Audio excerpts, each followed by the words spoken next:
Welcome students, RBSC online classes की आपकी अपनी पाठशाला में स्वागत है आपका। हम 10th में जो एसएसटी का ज्योग्राफी सेक्शन है उसके 3 चैप्टर कंप्लीट कर चुके हैं। अगर आपने नहीं देखे हैं तो तुरंत जाइए। हमने ना सिर्फ उन चैप्टर्स को कॉम्प्रहेंस किया है बल्कि साथ साथ में उनका क्यूएनए सेशन भी हो गया है।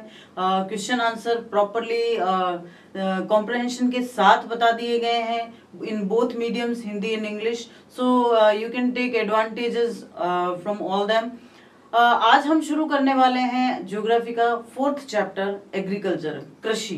तो हम इस चैप्टर में क्या पढ़ेंगे? हम इस चैप्टर में पढ़ेंगे कि पहले तो ये देखेंगे कि कृषि क्यों इम्पोर्टेंट है इतनी। उसके बाद में हम देखेंगे कि कितने तरह से कृषि की जाती है, क्या क्या इसमें अलग अलग तरह की जो फसलें ली जाती है, क्रॉप्स का पैटर्न क्या होता है। और साथ साथ कई और स्टडीज करते चलेंगे, कई और केस स्टडीज लेंगे, भूदान लेंगे हम, और भी बहुत सारी स्टडीज के साथ करते चलेंगे। तो ये बहुत ही इंपॉर्टेंट चैप्टर है और बहुत ही इंटरेस्टिंग भी है। एज यू ऑल नो कि एग्रीकल्चर जो है, कृषि जो है, वो हमारी अर्थव्यवस्था की रीढ़ है। भारत को एक कृषि प्रधान देश कहा जाता है। क्यों कहा जाता है भारत को कृषि प्रधान देश? क्योंकि भारत की जो आबादी है कुल, उसमें से लगभग 55% यानी आधे से भी ज्यादा कृषि या उससे जुड़े हुए क्षेत्रों में लगी हुई है। और साथ ही साथ हमारी अर्थव्यवस्था, जो हमारी इकोनॉमी है, उसका भी एक बहुत बड़ा हिस्सा जो है वो एग्रीकल्चर पे डिपेंड करता है। That's why India is called always an agriculture depend country.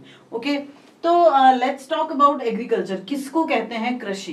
कृषि का मतलब होता है एक पैटर्न में कुछ क्रॉप्स, कुछ फसलों को बोना, उनकी पैदावार लेना, या उनकी जो कटाई करने के बाद उनकी जो पैदावार है उनको या तो अपने लिए रखना या फिर उसके बाद उनको कमर्शियली काम में लेना। तो उसको एग्रीकल्चर या कृषि कहा जाता है। खेती जो है आज से नहीं हो रही है। जब से इंसान ने साथ में रहना शुरू किया और इन चीजों को खोजा कि सिर्फ मांस खाना या जानवरों को मारना ही भोजन का एक विकल्प नहीं हो सकता, तब से इंसान ने खेती करना भी सीखा। इंसान ने खेती करके और उसको अपने अनुसार ढाला।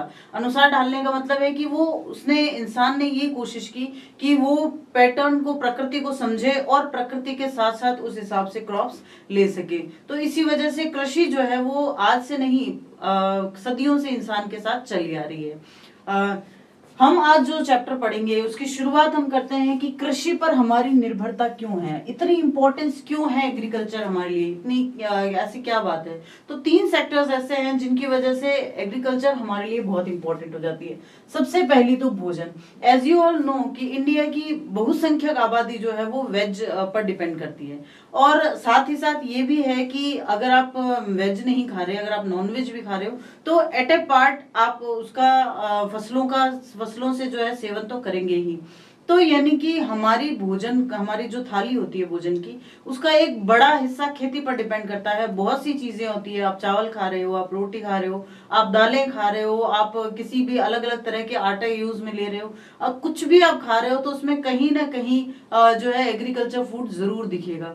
तो ऐसे में सबसे पहला जो रीजन है कि why we are depend on agriculture this much, food grains are the first reason behind it. उसके बाद में उद्योगों के लिए कच्चा माल, raw materials for industries, it is also a reason for this. बहुत सी ऐसी सारी फसलें हैं जिनको हम डायरेक्ट घर पे यूज नहीं लेते, जैसे गन्ना है। हम घर पे ठीक है कभी खाने के लिए ऐसे ही गन्ना ले लिया या फिर जूस पी लिया, वो बात अलग है। लेकिन जो बड़े पैमाने पर गन्ना है, इसका यूज जो है वो चीनी बनाने और अल्कोहल बनाने या ऐसी अन्य जो है इंडस्ट्रीज, इसमें किया जाता है। आप कॉटन का उदाहरण ले लीजिए। हम कॉटन घर में लाके और अपने से कपड़ा थोड़ी बनाते हैं, हम बने बनाए कपड़े को लाते हैं। तो उस कपड़ा बनाने वाली फैक्ट्री के लिए रॉ मटेरियल के रूप में कॉटन काम आएगा। तो आप जूट ले लीजिए, जूट भी जो है वो फैक्ट्रीज के रॉ मटेरियल के लिए काम आता है। यहाँ तक कि हमारा एक फूड ग्रेन जो मेज है, जो मक्का है, वो भी सुक्रोज और इन सब इंडस्ट्रीज के लिए जो है रॉ मटेरियल के रूप में काम आता है। तो उद्योगों के लिए भी बड़ी मात्रा में रॉ मटेरियल जो है वो एग्रीकल्चर द्वारा अवेलेबल करवाया जाता है। And the third reason is रोजगार, ऑक्यूपेशन। हमारे भारत की आबादी का, जैसे मैंने चैप्टर के शुरू में कहा, आबादी का आधे से ज्यादा हिस्सा कृषि क्षेत्र में कार्यरत है। और इसीलिए ये इतना इंपॉर्टेंट हो जाता है कि बहुत से लोग जो है वो इससे अपना ऑक्यूपेशन लेते हैं। अब चाहे वो डायरेक्टली प्राइमरी सेक्टर होने की वजह से ले, और चाहे वो सेकेंडरी सेक्टर में जब उन प्राइमरी सेक्टर की जो भी रॉ मटेरियल्स हैं उनको प्रोसेस कर रहे हो।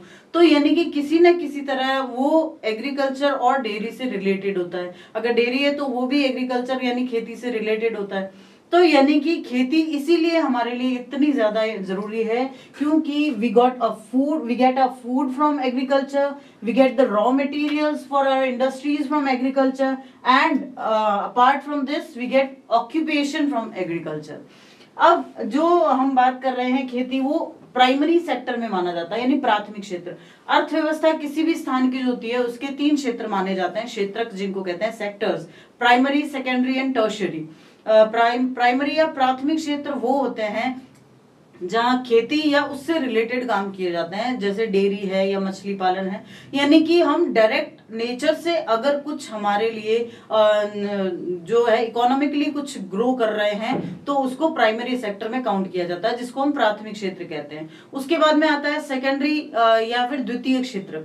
सेकेंडरी सेक्टर में उन सारे जो इकोनॉमिक गतिविधियों को, उन सारी मूवमेंट्स को शामिल किया जाता है जिसमें प्राइमरी सेक्टर से मिली हुई चीजों को प्रोसेस किया जाता है। जैसे कि समझ लीजिए गेहूं हमें प्राइमरी सेक्टर यानी एग्रीकल्चर से मिले हैं, उनसे आटा बनाया गया, वो सेकेंडरी सेक्टर। उस आटे से बिस्किट्स बनाए गए, ब्रेड्स बनाई गई, वो हो गया सेकेंडरी सेक्टर। ठीक है। उसके बाद में आता है टर्शियरी सेक्टर या तृतीय क्षेत्र। टर्शियरी सेक्टर में वो चीजें होती है जो डायरेक्ट जो है प्रोडक्शन नहीं करते, उत्पादन नहीं करते, लेकिन उस उत्पादन में फिर भी उनका बहुत महत्वपूर्ण हिस्सा होता है। जैसे आप ट्रांसपोर्टेशन ले लीजिए, अगर कोई चीज गेहूं खेतों में उगाए गए हैं, वो खेतों से उद्योगों तक नहीं पहुंचेंगे तो फिर उनका उत्पादन भी कैसे होगा। तो यानी कि इस तरह के जो सेक्टर्स हैं वो टर्शियरी में काउंट किए जाते हैं। So primary, secondary and tertiary, these 3 are the sectors of economy. प्राथमिक क्षेत्र, द्वितीय क्षेत्र और तृतीय क्षेत्र। तो हम जब कृषि की बात करते हैं तो उसको हम प्राइमरी सेक्टर में काउंट करते हैं। प्राइमरी सेक्टर में एग्रीकल्चर आप ले सकते हैं जिसमें क्रॉप्स भी है एंड लाइव स्टॉक्स भी है। Live stocks means all the dairy and fish products, जो भी सारे डेयरी प्रोडक्ट्स होते हैं, यानी कि जो मवेशी हम पालते हैं और उनसे जिस प्रकार का भी उत्पादन लेते हैं, या फिर फिशरीज जो भी करते हैं, उन सबको प्राइमरी सेक्टर में काउंट किया जाता है। Fishing, forestry is also counted in primary sector. Then mineral extraction, whether it is of all the minerals we can get, or it is of oil or petroleum, etc.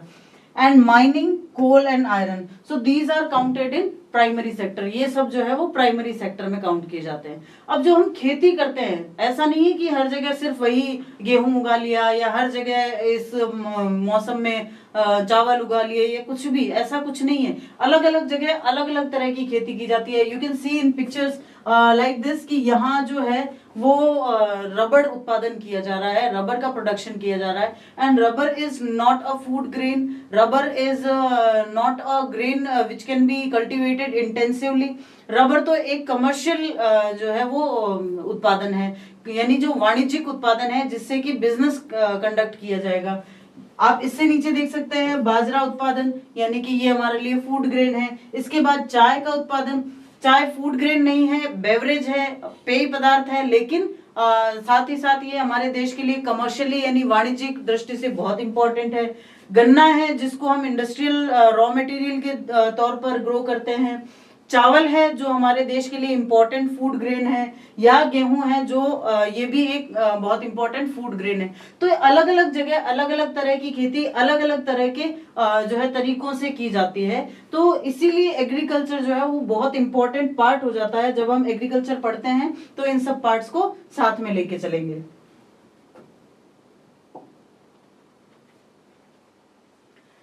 Next जब हम बात करते हैं तो बात करेंगे कि खेती किस प्रकार की जाती है। देखो, खेती करने के तरीके बहुत अलग अलग है। अलग अलग इसलिए कहा गया है क्योंकि हर जगह एक जैसी ज्योग्राफिकल कंडीशंस नहीं है, हर जगह एक जैसी फाइनेंशियल कंडीशंस नहीं है, हर जगह की कल्चरल जो है वो परिपाटी अलग अलग है। तो ऐसे में क्या होता है कि वहां काम करने के तरीके भी बदल जाते हैं। मोस्टली जो इस चीज को प्रभावित करने वाली चीज है वो है ज्योग्राफिकल कंडीशन, वहां की भौगोलिक परिस्थितियां। अब आप चाहेंगे तो भी क्या जैसलमेर या फिर बाड़मेर या राजस्थान के जो पश्चिमी इलाके हैं वहां पर चावल की खेती कर पाएंगे? It's not possible. क्यों? क्योंकि ज्योग्राफिकली वो जो है एरिया ऐसा है ही नहीं कि वहां चावल की खेती हो सके। लेकिन क्या आप जो गंगा यमुना के मैदान है वहां जाकर इस तरह की खेती करेंगे कि भाई बाजरा उगा लिया? क्यों भाई? क्योंकि वो तो कम पानी में भी उग जाएगा, तो वहां उगाकर फिर क्या ले लेना हमें। तो यानी कहने का मतलब है कि जब खेती की जाती है तो उसके तरीकों में जो बदलाव आते हैं उनकी कई सारी वजहें होती है, और इस वजह से उनके जो पैटर्न्स चेंज हो जाते हैं, उन पैटर्न्स को हम पढ़ते हैं कि अलग अलग तरह की खेती कैसे की जाती है या क्या होती है अलग अलग तरह की खेती। जिसमें सबसे पहली है प्रारंभिक जीविका निर्वाह कृषि। अब देखो नाम लिखा है प्रारंभिक, यानी कि शुरू से ही, प्रिमिटिव। जीविका निर्वाह यानी सबसिस्टेंस, तो प्रिमिटिव काल से है, यानी शुरू से ही चलती आ रही है। आज हम देखते हैं कि ये इसका खेत है, वो उसका खेत है, यहाँ ऐसे। ये पहले तो था नहीं। पहले इंसान क्या करता था, भाई खेती करनी है तो उस एरिया को सेलेक्ट किया, उस एरिया से पेड़ हटाए, वहां जो भी घास फूस है उनको जला दिया, तो उसी राख ने वहां पर जो है किसी तरह से फर्टिलाइजर का काम किया। जब तक वो फर्टाइल थी वो जमीन, जब तक वो उपजाऊ थी, वहां खेती की। जब उपजाऊपना कम होने लगा उसको छोड़ दिया, कहीं और चल पड़े। तो इस प्रकार की जो, जिसको स्लैश एंड बर्न भी कहते हैं कि भाई काटो और जलाओ, ऐसी खेती, उस खेती को प्रारंभिक जीविका निर्वाह कृषि कहा जाता है। क्यों? क्योंकि वो शुरू से ही यही चला रहा है। लेकिन ये खेती आज भी जो है प्रैक्टिस में लाई जाती है, आज भी काम में ली जाती है। ठीक है, इस प्रकार की कृषि भारत के कुछ भागों में अभी भी की जाती है। प्रारंभिक जीवन निर्वाह कृषि भूमि के छोटे टुकड़ों पर आदिम कृषि औजारों जैसे लकड़ी के हल या फिर डाव। डाव जो है वो एक प्रकार का खोदने का कुदाल जैसा होता था, और खुदाई करने वाली छड़ी तथा परिवार और समुदाय के श्रम की मदद से की जाती है। यानी इसके लिए कुछ अलग से बड़ी मशीनें हार्वेस्ट करने के लिए या सॉ करने के लिए, इन सब के लिए बड़ी मशीनें नहीं लगती, कोई बहुत ज्यादा लेबर नहीं लगाया जाता। अपने परिवार की हेल्प से और अपने समुदाय की हेल्प से, जरूर नहीं कि सिर्फ परिवार का ही हो, कई बार ये चीजें आदिवासी इलाकों में खासकर ये सामुदायिक हो जाती है। लोग जो है 8-10 परिवार मिलके एक जगह खेती करते हैं, तो इनकी मदद से की जाती है। इस प्रकार की खेती जो है वो प्राय मानसून, मृदा की प्राकृतिक उर्वरता और फसल उगाने के लिए बाकी पर्यावरणीय स्थितियों की उपयुक्तता पर निर्भर करती है। कहने का मतलब ये है कि इसमें आर्टिफिशियल कोई भी एफर्ट नहीं डाला जाता। ना तो देखा जाता है कि भाई कौन कौन सा फर्टिलाइजर डालना है या कोई कीटनाशक दवा डालनी है, ऐसा कुछ भी नहीं है। ठीक है ना। डिपेंड, सिंचाई भी जो है वो मानसून पर ही डिपेंड करती है। सिंचाई के लिए भी अलग से कुछ कुआं नलकूप नहीं खोदा जाता। तो यानी ये ओवरऑल उस क्षेत्र की ज्योग्राफिकल कंडीशंस पे डिपेंड करती है। ये कर्तन दहन प्रणाली, कर्तन यानी काटना, दहन यानी जलाना, स्लैश एंड बर्न कृषि है। किसान जमीन के टुकड़े साफ करके उन पर अपने परिवार के भरण पोषण के लिए अनाज और अन्य खाद्य फसलें उगाते हैं। जब मृदा की उर्वरता कम हो जाती है, जैसा मैंने शुरू में कहा, जब फर्टिलिटी थोड़ी कम हो जाएगी, तो किसान उस भूमि के टुकड़े से स्थानांतरित हो जाते हैं, मतलब कहीं और चले जाते हैं, और कृषि के लिए भूमि का दूसरा टुकड़ा साफ करते हैं। कृषि के इस प्रकार के स्थानांतरण से प्राकृतिक प्रक्रियाओं द्वारा मिट्टी की उर्वरता शक्ति बढ़ जाती है। अब देखो इससे फायदा क्या होता है। ये जो खेती पहले के टाइम में काम में ली जाती थी, मान लीजिए कोई एरिया है, इसके इस एरिया को एक फैमिली ने चुना कि भाई यहाँ हम स्लैश एंड बर्न के पैटर्न से जो है वो एग्रीकल्चर यहाँ शुरू करेंगे, खेती शुरू करेंगे। तो उन्होंने यहाँ के हिस्से के सारे जो पेड़ हैं वो काट दिए और जो झाड़ियां वाड़ियां थी उनको जला दिया।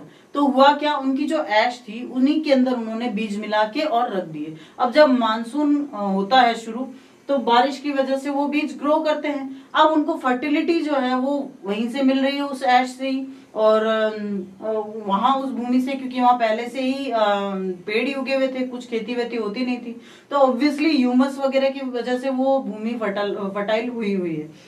तो अब जब 3-4 साल, 5 साल, 10 साल उस जगह पे खेती कर ली और देखा कि अब इस जमीन की फर्टिलिटी कम हो गई, because we are continuously taking our crops, जब लगातार वहां से फसलें ले रहे हैं तो फर्टिलिटी ऑब्वियसली कम हो जाएगी, उर्वरता कम हो जाएगी।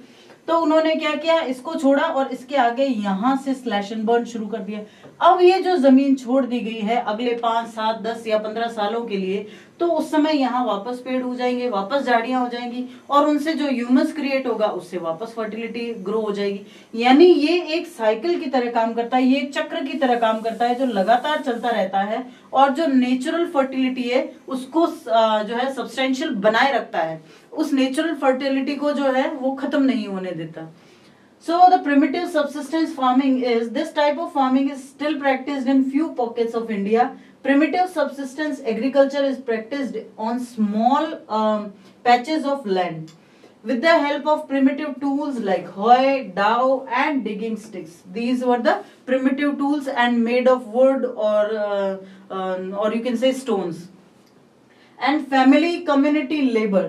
This type of farming depends upon monsoon, natural fertility of the soil and suitability of other environmental condition. ये क्वेश्चन भी बनता है कि ये जो प्राथमिक या प्रारंभिक जीविका निर्वाह कृषि है ये किन तथ्यों पर निर्भर करती है या किन परिस्थितियों पर निर्भर करती है ना? On which conditions the primitive subsistence farming depends on.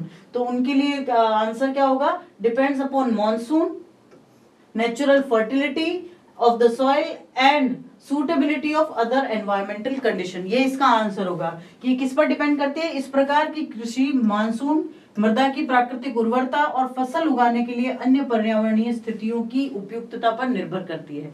ठीक है ना? ये इस क्वेश्चन का आंसर हो जाता है।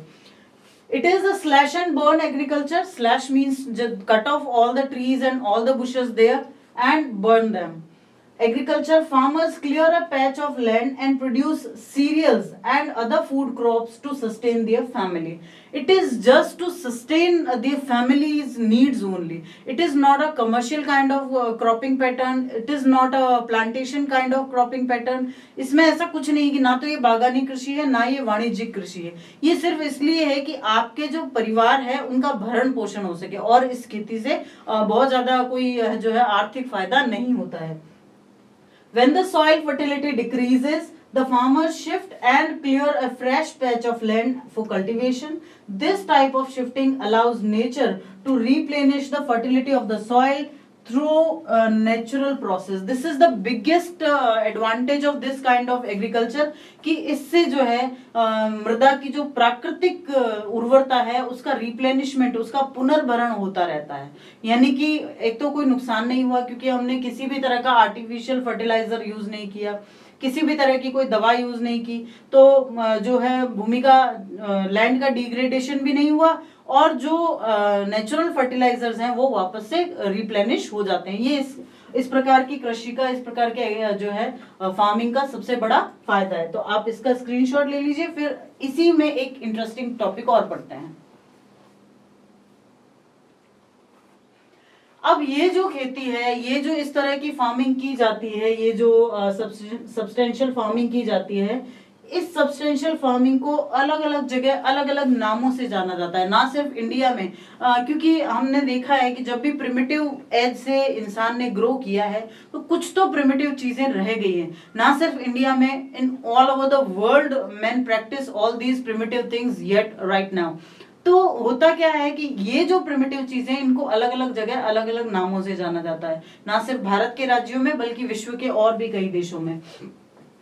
उत्तर पूर्वी राज्यों असम, मेघालय, मिजोरम और नागालैंड में इसे झूम कहा जाता है। ये जो इस तरह से खेती की जाती है स्लैश एंड बर्न जो टाइप की, उसको झूमिंग खेती या झूमिंग कृषि कहा जाता है। ठीक है ना? इसमें जिसमें पेड़ों को काट दिया जाता है, पैचेस को साफ किया जाता है, वहां खेती की जाती है और फिर दूसरी जगह पे ट्रांसफर हो जाते हैं, तो उसको झूम कहा जाता है। मणिपुर में उसको पामलू कहा जाता है। ये आपको नाम याद रखने हैं क्योंकि इनसे रिलेटेड जो है क्वेश्चन भी बनता है कि अलग अलग नामों से पुकारा जाता है, वो नाम क्या है ना?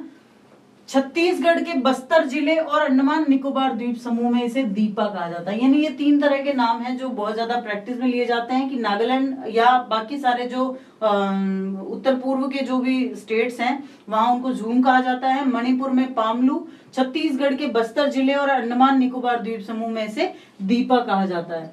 It is zooming in northeastern states like Assam, Meghalaya, Mizoram and Nagaland. Pamlu in Manipur, Deepa in Bastar district of Chhattisgarh and in Andaman and Nicobar island. फिर उसके बाद में सिर्फ हमारे देश में ही नहीं, बाकी पूरे जो विश्व में भी जो है ये जो स्लैश एंड बर्न है, ये जो कर्तन और दहन प्रणाली है, इसको जैसे मेक्सिको और मध्य अमेरिका में मिल्पा कहा जाता है, वेनेजुएला में इसे कोनुको कहा जाएगा, ब्राजील में इसको रोका कहा जाता है, मध्य अफ्रीका में मसोले, इंडोनेशिया में लदांग और वियतनाम में रे के नाम से जाना जाता है। अलग अलग देशों में इसका अलग अलग नाम है। The slash and burn agriculture is known as milpa in Mexico and Central America, Cunco in Venezuela, Roca in Brazil, Masole in Central Africa, and Ladang in Indonesia and Ray in Vietnam. So these are the different names which are calling it in various countries. Bharat में भी यही प्रारंभिक किस्म की खेती बहुत से और नामों से भी जानी जाती है, सिर्फ ये झूम, पामलू या दीपा ही नहीं। जैसे मध्य प्रदेश में बेबर या दहिया कहा जाता है, आंध्र प्रदेश में पोडू कहा जाता है या पेंडा भी कहते हैं कहीं, ओडिशा में इसको पामाडा भी कहते हैं या कोमान भी कहते हैं या बरिगा भी कहते हैं, पश्चिमी घाट में इसको कुमारी कहा जाता है, दक्षिण पूर्वी राजस्थान में इसको वालरे या वाल्टरे कहा जाता है। वालरे ज्यादातर सही नाम है, वालर कृषि इसको कहा जाता है। हिमालयन क्षेत्र में इसको खिल कहा जाता है, झारखंड में कुरवा और उत्तर पूर्वी प्रदेशों में इसको झूम नाम से जाना जाता है।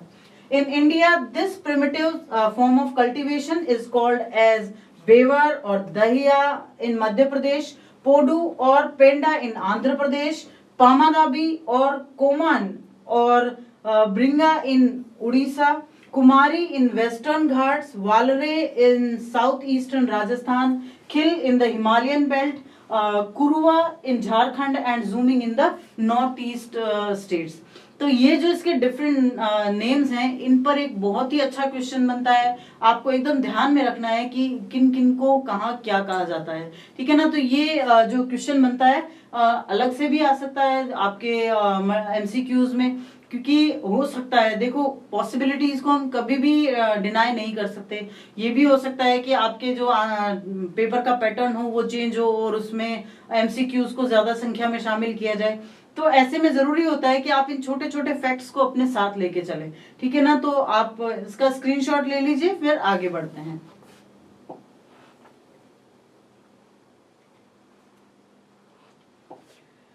तो अब हमने जब प्रिमिटिव काइंड ऑफ एग्रीकल्चर पढ़ा, तो उसके बाद में कुछ और तरह की खेती के पैटर्न, फार्मिंग जो पैटर्न है वो हमारे देश में अपनाए जाते हैं, जिनमें से एक है गहन जीविका कृषि। देखो इससे पहले जो हमने पढ़ा वो प्रिमिटिव सब्सिस्टेंस फार्मिंग है, ये प्रिमिटिव नहीं है लेकिन ये इंटेंसिव सब्सिस्टेंस जरूर है। देखो क्या फर्क है प्रिमिटिव और इंटेंसिव सब्सिस्टेंस में। वो प्राथमिक जीविका कृषि है और ये गहन है। कई सारे इलाके ऐसे हैं, जब हम बात करते हैं खास करके जहां नहरें निकाली गई है, वहां पहले पानी की इतनी उपलब्धता, अवेलेबिलिटी नहीं थी, अब हो गई है। अच्छा, पहले टेक्नोलॉजी इतनी ग्रो नहीं कर रही थी, अब कर रही है। तो लोग क्या करते हैं, जहां प्रिमिटिव सब्सिस्टेंस में एक पैच को लिया, उसको स्लैश एंड बर्न किया और वहां पर खेती की, लेकिन इंटेंसिव में उस जो पैच है या जो जमीन का टुकड़ा है उसको छोड़ा नहीं जाता, उसको उसमें साल भर में कई कई फसलें ले ली जाती है और लगातार लिए जा रहे हैं। और अगर लैंड का जो फर्टिलिटी है वो कम हो रहा है तो हम उसके लिए आर्टिफिशियल फर्टिलाइजर्स यूज करे जा रहे हैं। यानी कहने का मतलब कि ये जो प्रिमिटिव सब्सिस्टेंस फार्मिंग है उससे आगे बढ़कर हमने क्या बना दिया है, हमने उसको बना दिया इंटेंसिव सब्सिस्टेंस फार्मिंग, गहन जीविका कृषि। क्या होता है ये? इस प्रकार की कृषि उन क्षेत्रों में की जाती है जहां भूमि पर जनसंख्या का दबाव अधिक होता है। ये हमें पहली बात ध्यान में रखना होगा। अभी हमने जहां पर भी प्रिमिटिव सब्सिस्टेंस के बारे में पढ़ा, जहां पर भी हमने जो प्राथमिक या प्रारंभिक जीविका कृषि के बारे में पढ़ा, वो सारे इलाके ऐसे हैं, चाहे आप उसको बस्तर को छत्तीसगढ़ वाला इलाका जहां पर ज्यादातर आदिवासी बाहुल्य है, या नॉर्थ ईस्टर्न जो स्टेट्स हैं जहां ज्यादातर पहाड़ी इलाके हैं, या जो राजस्थान है, जो दक्षिण पूर्वी राजस्थान, वहां पहाड़ी और मरुस्थलीय इलाका है। तो ऐसे में वहां पर जनसंख्या, पॉपुलेशन का जो प्रेशर है, जनसंख्या का जो दबाव है वो इतना नहीं है, ठीक है ना। लेकिन भारत के जो प्लेन एरियाज हैं, जैसे जहां से नदियां निकलती है या जहां अभी नहरें प्रोवाइड करवा दी गई है, तो ऐसे एरियाज में जनसंख्या का दबाव भी बहुत ज्यादा है। तो ऐसे में सिर्फ प्रिमिटिव सबसिस्टेंस फार्मिंग के जरिए अपना जो है गुजारा नहीं किया जा सकता। तब वहां पर कौन सी खेती अपनाई जाती है? वहां फिर गहन जीविका कृषि अपनाई जाती है। ये श्रम गहन खेती है, बहुत श्रम किया जाता है, जहां अधिक उत्पादन के लिए अधिक मात्रा में जैव रासायनिक निवेशों और सिंचाई का प्रयोग किया जाता है। यानी जो हम हैं आर्टिफिशियल जितने भी हैं, चाहे फर्टिलाइजर्स यूज कर रहे हैं, चाहे हम उसके लिए केमिकल्स यूज कर रहे हैं, चाहे हम इरिगेशन के नए नए तरीके यूज कर रहे हैं, सिंचाई के नए तरीके आ रहे हैं, फव्वारा से सिंचाई की जाती है, पाइप से सिंचाई की जाती है, नलकूप को जो है वो खोदे जाते हैं, कुएं खोदे जाते हैं, नहरों से पानी लाया जाता है। यानी बहुत से तरीके हमने इन्वेंट कर लिए हैं। और जो फर्टिलाइजर्स हैं वो भी इन्वेंट कर लिए हैं, ताकि हम जो आर्टिफिशियल फर्टिलाइजर्स का या कीटनाशक जो दवाएं हैं, पेस्टिसाइड्स, उनको यूज कर लेते हैं ताकि फसलें ज्यादा से ज्यादा ली जा सके, लेकिन इसका प्रभाव अल्टीमेटली उस जमीन पर पड़े जा रहा है। Intensive subsistence farming, this type of farming is practiced in areas of high population pressure. This is the first thing which lead us to apply this kind of farming. It is a labor intensive farming where high dose of biochemicals inputs and irrigation are used for obtaining higher production. यहाँ पर क्या होता है, यहाँ पर बहुत सारी फसलें एक साथ ली जाती है, रबी की फसल भी ले ली जाती है, खरीफ की फसल भी ले ली जाती है, और जो मिड टाइम होता है उसके अंदर फॉडर यानी चारा भी उगा लिया जाता है। तो अच्छा, और इसमें कई सालों तक लगातार ये फसलें ली जाती रही, बीच में कभी भी जमीन को छोड़ा नहीं गया कि भाई अब वो अपने आप से फर्टिलिटी ग्रो कर लेगी, ऐसा कुछ नहीं है। ज्यादातर गेहूं, चावल, मक्का, इस तरह की खेती इंटेंसिव फार्मिंग में की जाती है। नेक्स्ट है वाणिज्यिक कृषि। इस प्रकार की कृषि के मुख्य लक्षण होते हैं आधुनिक निवेशों, जैसे कि अधिक पैदावार करने वाले बीजों, रासायनिक उर्वरकों और कीटनाशकों के प्रयोग से उच्च पैदावार प्राप्त करना। देखो, कई बार कुछ चीजें जो हमारे लिए सिर्फ हमारे जीविका के लिए होती हैं, वो दूसरों के लिए व्यापार बन सकती है। आपको एक एग्जांपल देते हैं, जैसे प्रिमिटिव फार्मिंग में जो चीजें जो है सिर्फ जीविका या खाने पीने के लिए उगाई जाती हैं, वही, या ऐसा समझ लीजिए कि राजस्थान में जो कई चीजें हैं, जैसे कि बाजरा उगाया जाता है।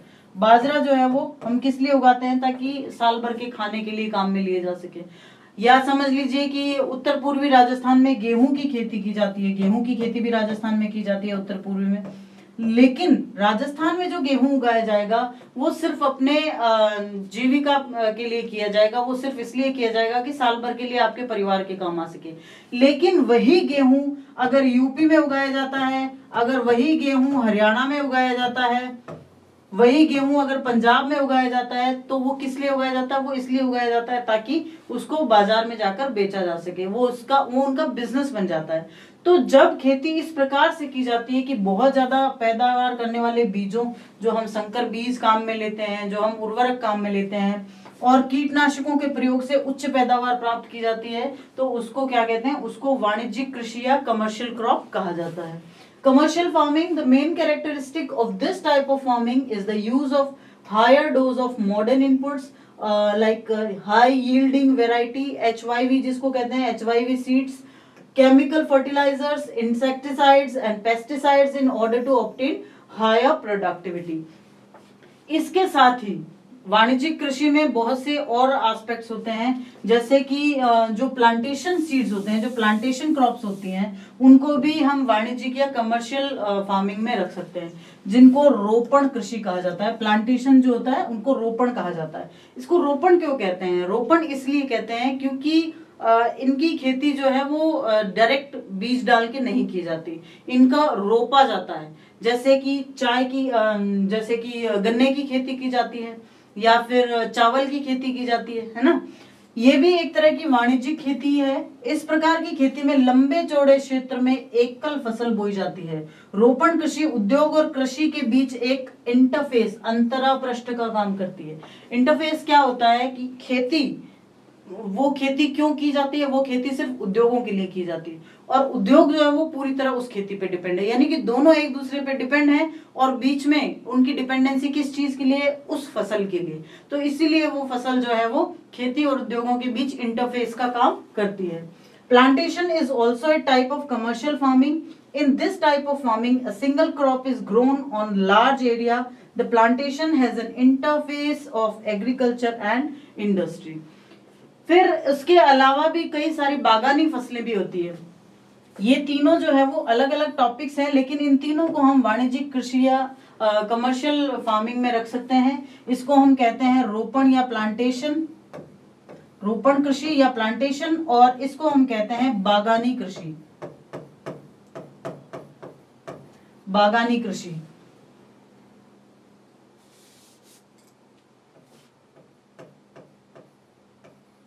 क्योंकि ये जो है वो बड़े बड़े बागों में बोई जाती है, जैसे कि चाय है, कॉफी है, रबर है, गन्ना है, केला है, ये सब बहुत ही इंपॉर्टेंट जो है वो बागानी कृषि है। असम और उत्तरी बंगाल में जैसे चाय उगाई जाती है, कर्नाटका में कॉफी है वहां की मुख्य रोपण फसल। In India, tea, coffee, rubber, sugarcane, banana, etc. are important plantation crops.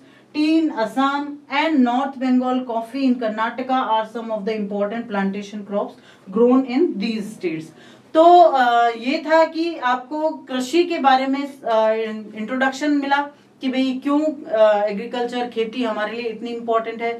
साथ ही में आप लोगों ने ये भी जाना कि किस प्रकार से जो है हम खेती के साथ जुड़े हुए हैं, क्योंकि अलग अलग तरह की जो खेती की जाती है वो हमारे लिए अलग अलग तरह के काम आती है। कुछ हमारी खाद्यान्न फसलें हैं, कुछ हमारी इंडस्ट्रीज के लिए रॉ मटेरियल्स होते हैं। तो इन सब के साथ ही हमने देखा कि किस तरह से अलग अलग तरह की खेती की जाती है हमारे देश में, उनके क्या नाम हैं। अगले वीडियो में हम डिस्कस करेंगे कि क्रॉपिंग पैटर्न क्या होता है, अलग अलग तरह की फसलें कौन सी है। अगर आपको ये वीडियो पसंद आया है तो लाइक कीजिएगा, शेयर कीजिएगा, कमेंट कीजिएगा। कोई भी क्वेश्चन अगर आपके मन में कंफ्यूजन पैदा कर रहा है तो उसको कमेंट बॉक्स में डालिएगा। हम कोशिश करेंगे कि उसका सोल्यूशन आप तक पहुंच सके। वीडियो यहाँ तक देखने के लिए धन्यवाद।